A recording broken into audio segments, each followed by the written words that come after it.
We killed Jesus, we're terrible. He did that to show us how terrible we are, and only on that testimony, that confession, will he forgive us. Believing Jesus is repenting. It's wrong to say that the cross is good. I mean, what PS does is wrong. The cross is bad, not good. We shouldn't have done that. PS reinterprets it. God forgives those who repent. PS strips the meaning and only then asks the meaning of the cross, a new meaning. PS says, why did Jesus go to the cross? And he won't accept a real answer. They don't want real meaning.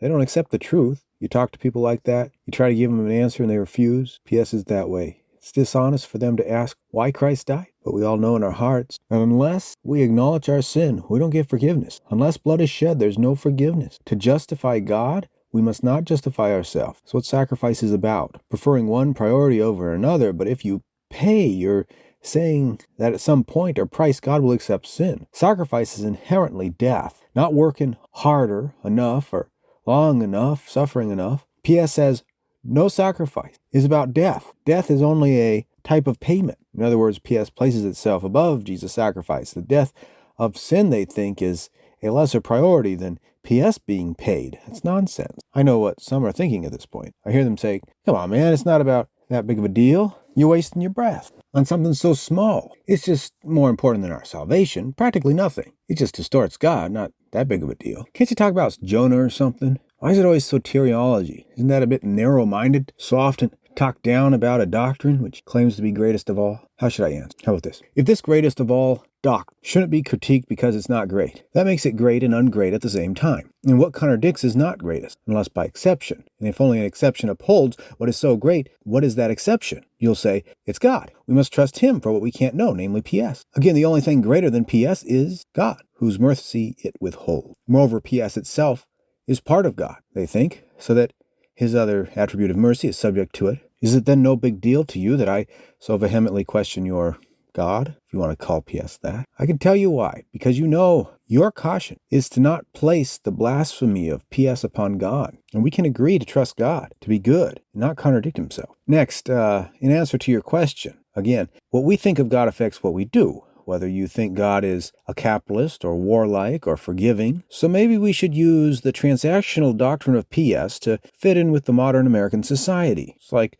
we can't just acknowledge the truth without being backward. We need to fit in. But to fit in is ahead of us. God is behind us. What we believe is not how we behave. Behavior only comes out of belief. Actually, I think that the wiser non-PS belief would create more stability and growth in our land. The real danger is when fitting in starts to create our belief, and that is PS. But you say, I can't see behind me. But you can't anyway. And to trust what's ahead is folly, since it's your tool. We should only trust what we have to and attempt to prove as much as we can. That's street smart. Then PS disagrees to get us to use it without proof or even necessity. And about that, PS is something we created in front of us, like sin. Then instead of trusting only how God may parallel our invention metaphor, we say that it is ontologically him. Isn't that very sinful of us? We make up PS and call it God. You know, when people did that in the old days, we called it an idol. Thirdly, to answer why I'm so narrow-minded, because I have to fill in where so many people today leave off. I shouldn't have to talk about this so much, but since nobody else does, I'm left with a big job. So you might as well ask, why do I do all your work for you? It really is unfair. Wish you picked up your own slack, but I wish that for you good, and not to make my load lighter. We all carry a load. Some get mostly one thing. Some get more diversity. I'm a mirror for you and you for me. We show each other where we lack. I show many people a mentally small thing, although theologically and practical significance is huge, like my audience. However, as you play the mirror for another, it may not be such a particular issue for many. Instead, your calling may be to show only one or a few people several different things to work on, not just one like I do. No, we all need each other's correction. Some have many messages for a narrow audience. I have a narrow message for many. Just happen to be that way. May every good message have a good effect. And so I'll close that question with those three. Now, how can I be so sure about PS being against God? Well, no one wants it to be against, but it's too hard for me to justify God with it compared to the ease of justifying God without it. It seems pointless to add this lens and interpretation to such a clear statement at the cross. Yet, I'm really unable to justify its confusion because it won't be understood. It works in the movies, but it shouldn't. I mean, if Satan is allowed access only because we can't understand him, what will he do with all that power? No one puts the enemy in the driver's seat, yet because PS is vague, like an enemy, we put it in the driver's seat. Even if PS was not an enemy, should we be driven by confusion? I see pastors nodding, as if it's better to go the wrong way than no way. I'll not be like those pastors. I can't help being like them in other ways, but not about PS. I refuse to be confused about something so important. I'm sure about oblation we all are. You all agree with me, except for when I bring PS to wrong conclusions. I've seen nothing about PS that fits the gospel fully. I could only lie to say that I know of anyone who could fit PS into the gospel. Now then to your question. How are we so sure about what's in the Bible? I can let you answer that. But how I so strongly doubt PS, the more I understand it, is for me to answer. I doubt PS upon the basis of the Bible. Ironically, PS claims it's based on the Bible. The PS interpretation is extraordinarily random leap from any verse. Okay, which is the smallest leap? Which verse? Perhaps when it says Christ being bruised was God's pleasure, they'd say that, hey, payment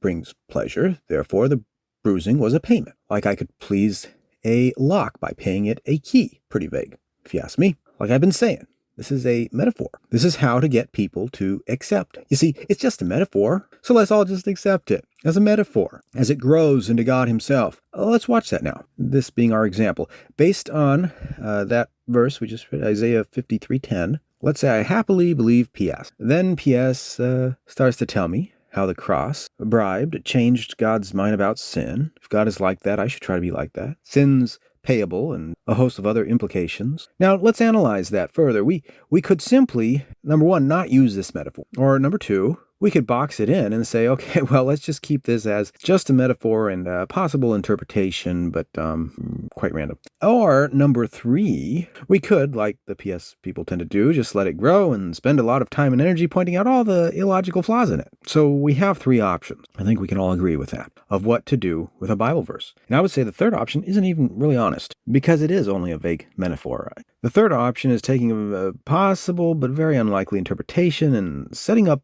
as a matter of fact, ignoring all the illogicalness. Of course, trying to find a fit into doctrine logically has been so far unsuccessful. There is no fit. It is lying to say that it is the most solid option. So again, if we apply logic, then we'll have to just say that PS is only a metaphor. Now, if we withhold the use of logic, which can be fine, then it's a possible random interpretation. Now, if we apply illogicalness, then PS is finally our best option. Christians have this atheistic accidental assumption that the cross doesn't work, so they have to make something that seems to work to place the cross.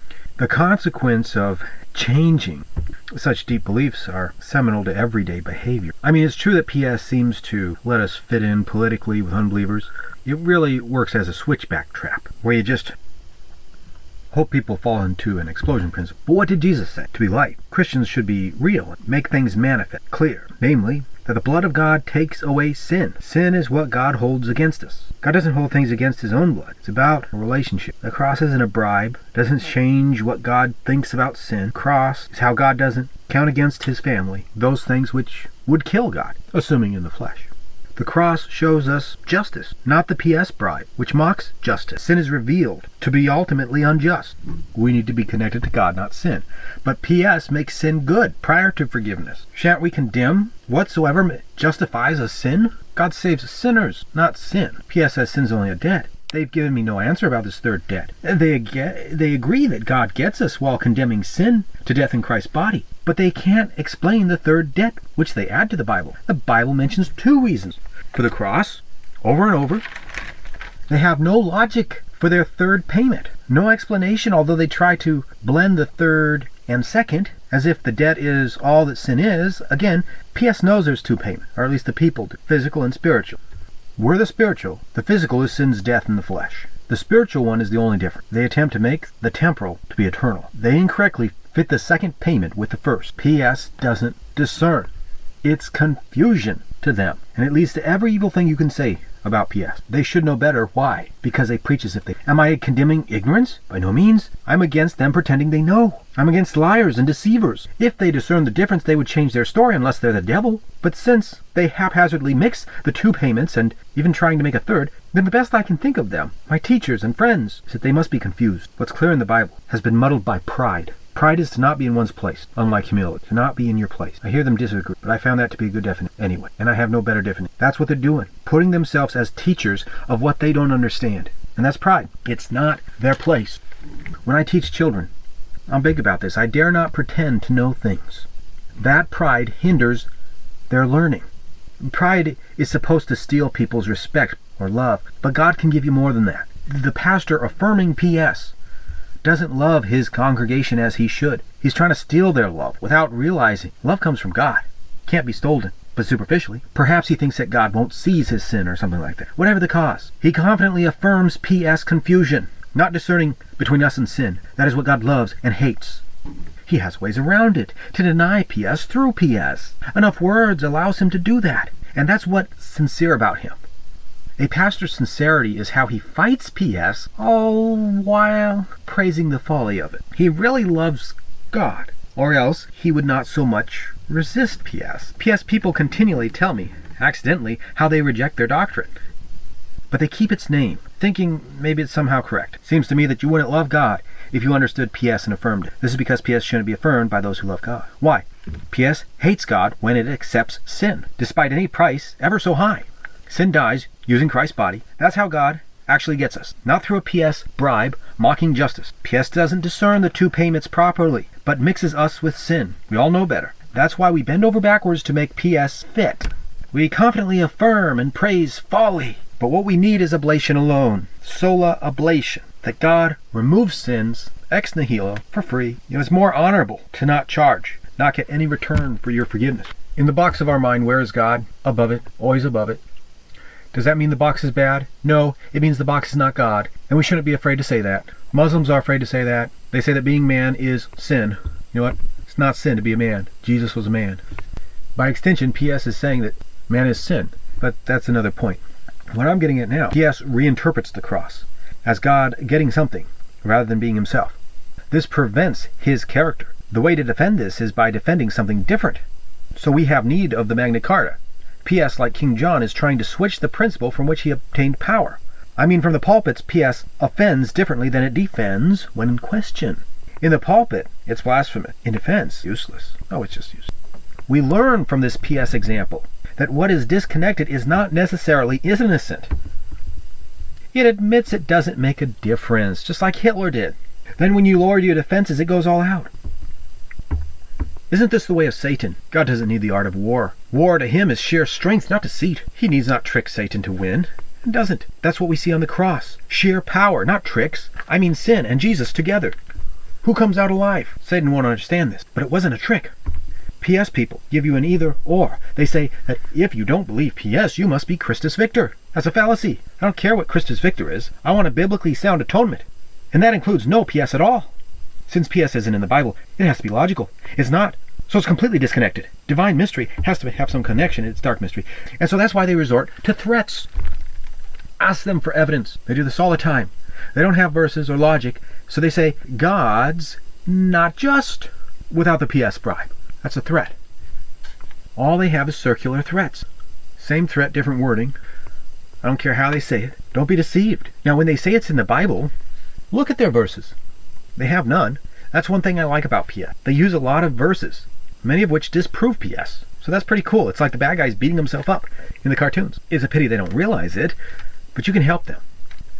Go to each of those verses. Show them how those very verses go against PS. It makes it easy, you would think, but it's pitiful that they seem to not realize it. I think they do subconsciously. I almost know they do. I guess they don't take the time to realize the gospel that they know is different from PS.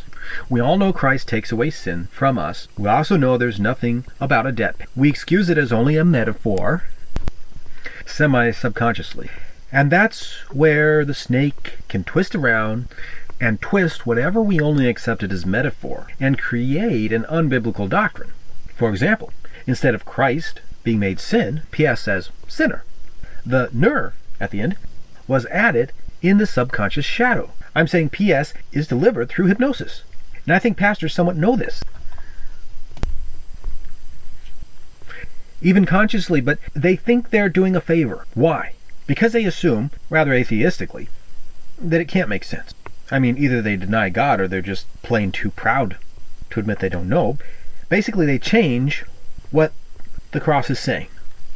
Instead of letting God make his statement on the cross, they protect people from other interpretations. They're literally making themselves popes and mediators, separating people from the cross with interpretations which they know aren't perfect, but probably better than whatever faith can come up with, which is hypocritical, because the only reason people overlook the flaws of PS is faith. They're assuming that people don't have faith. So using PS only makes things worse, making it harder to justify God. I mean, what they're doing is instead of filling in the blanks, PS makes more blanks. Why? Because pastors think that people will fill the blanks in wrongly. You could say that pastors prefer confusion because they've not studied enough. It's the effect of jealousy. Again, if you are afraid of people filling in the blanks wrongly, then why make more blanks?